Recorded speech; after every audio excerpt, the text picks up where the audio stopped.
How's it going, YouTube? It's me, the Cool Loser, and in this video I'm going to show you how to connect things to your Nexus Player or your Android TV. There's many devices out there that are not Nexus Players, but they're running Android TV, so maybe you have one, and I'm going to show you how to connect a controller, do some hard drives, do some Bluetooth speakers, and I have a monitor here, which you can use your TV, your computer monitor, or monitors like this that I have. So this monitor serves me perfect for showcasing videos that need a display so I don't have to mess with the camera. Okay, so let's power this on. So in this video I'm not going to go through the operating system. I'm just going to show you how to connect things. The last column is just settings, and when you go to the settings, you're going to go into, you'll be able to go into remote and access. As you see, I got my Nexus 6P right here, the phone connected to my Nexus Player, and you can add accessories. So if you click onto there, searching for devices. So say that you want to pair a Bluetooth device like a portable speaker, like your TV speaker is not loud enough, or you have a Bluetooth remote here you want to use. The Nexus Player does come with its own remote that you can buy that'll pair very easily, but if you have something like this already or another Bluetooth remote, you can pair it to the Nexus Player, and I'll show you exactly here. All you need is the app for the Moga Controller to work with it. Unless you have the Nexus Player remote, then just hook up right away with this, because this doesn't search. And then back here, this is an Otg cable. Now this cable allows me to hook up little chips here, or even do external hard drives, or even if you have something like an SD card reader instead of using a mouse, because mine is not Bluetooth. I am going to work on a Bluetooth one. And then you'll be able to expand more memory and download more onto the system. But in this case, I am using my Logitech mouse. You would want to use Bluetooth so that you don't have to have this extra wire hanging out. And then you just plug it into the micro port, and we get a mouse there to navigate. And this is going to be very crucial to do a lot of things on your Nexus Player, aka Android TV. And some of the stuff you can't really scroll with it. It depends on the app. Some of the things you can't click on, it depends on the app.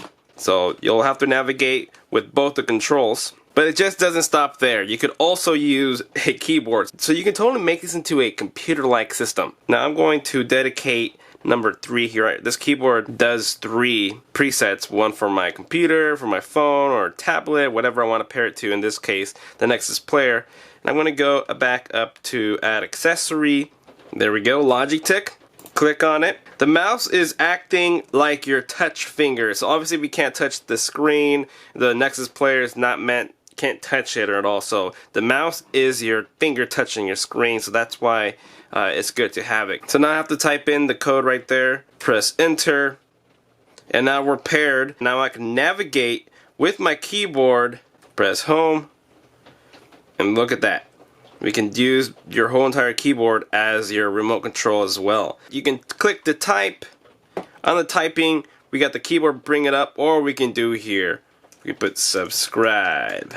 Writing and writing and writing, and it's coming up with everything. This is your, keyboard. You don't have to use the one here when navigating left to right. You can use your keyboard. Okay, here next, I want to test the external hard drive in case you want to go straight to plug into something really big where you store all your movies, pictures, whatever you want to do. Instead of having to go in the route of this little one, we can do it in a bigger external hard drive. And we need the dongle here. We can't use the mouse with this. And you can see it's being powered, and the mouse is going to be useless for me because I can't have 2 things plugged into this. That's why you need a Bluetooth. But we have the remote. Let's go to settings. Okay, in storage, we're going here, and I will see that it's not picking up from here. I'm going to go back to home, side launchers. Let's go to ES Explorer. Okay, now let's go into local here, and we will see that there's USB 2003. Let's click onto that. Let's open. Allow the ES Explorer to use. We're going to press yes, press OK, and there we go. Free Agent Go Flex drive. Now everything that's on this drive, I'll be able to click into that, and you can see here that I got all my videos, Android stuff, beats, documents. So it works with external hard drives. You just have to kind of open it through this File Explorer. But this is a route to go. You can just hook your hard drive instead of having to really transfer anything. I'm going to unplug this. Unplug my mouse back in. Okay, so I'm going to go into Google Drive. Google Drive is like your main app you're really going to want on an Android TV. And I say this because I do a lot of backups on my Google Drive, so if I have an app or a game that I want to save and able to play on this, actually on the Android TV or Nexus Player, so every time I say Android TV, I'm referring to this and all Android TVs. Nexus Player is not the only system that runs Android TV. There's a lot out there. So maybe you don't want the Nexus Player because it doesn't have high-end specs, or maybe you found something cheaper that might work with Android TV. And my Google Drive is over the cloud, so nothing is saved onto my player here. I'm going to go into APK files. This is where I saved my APK files that I make off my phones or my computer. I'm going to look for the Moga Controller right here. Now this will allow me to use my already Moga Controller here. I'm just got it downloading. Alright, so now it's fully downloaded. I'm going to go into Next. I'm going to press Install. I'm going to press Open. Then to tell you the setup here and how to do it. There's different kinds, as you can see there. I got the Moga Pro.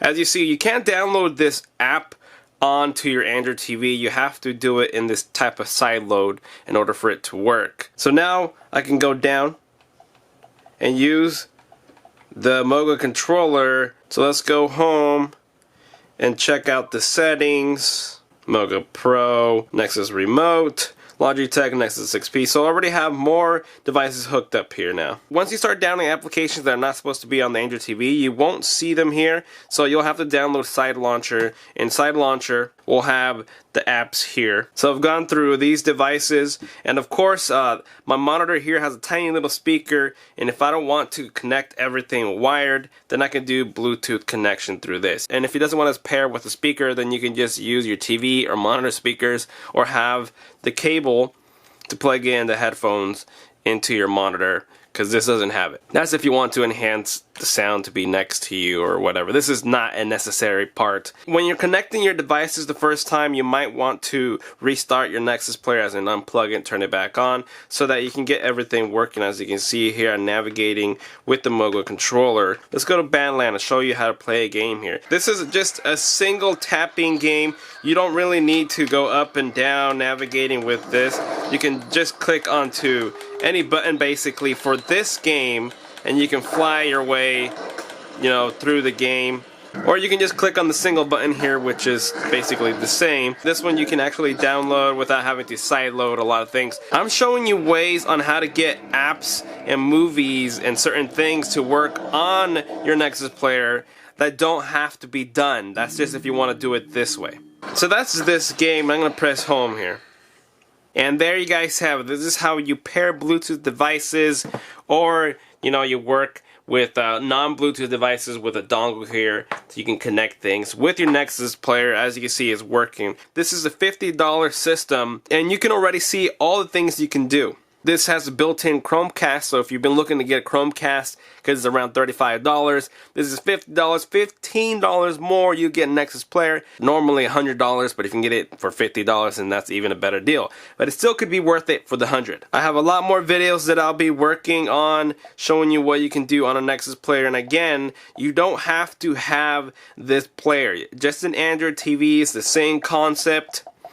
This is not the best, like a mobile gaming device that you would want to get, because it's actually running pretty low specs, but it's able to handle them. And for my next video, I'm going to do emulators. I'll be installing Nintendo, Super Nintendo, and I'll be able to play Nintendo games on this Nexus Player. I'll show you in another video, but in this video was about hooking up devices wirelessly. In fact, what I'll do is show you how to make APK files using your phone or your computer, so that you guys can save them on your Google Drive or on little hard drives to be able to use them on your Nexus Player. If you have any other questions, leave me a comment below. This video was to answer someone's question about how to connect Bluetooth devices. Of course, I added a lot more, showing you what to connect with the Otg cable. Also, an Otg cable works on your phone, so you could also do the same thing what the Nexus Player did with this cable. So many open options with Android. You're really going to love it. Thank you for watching, and as always, I will see you guys next time.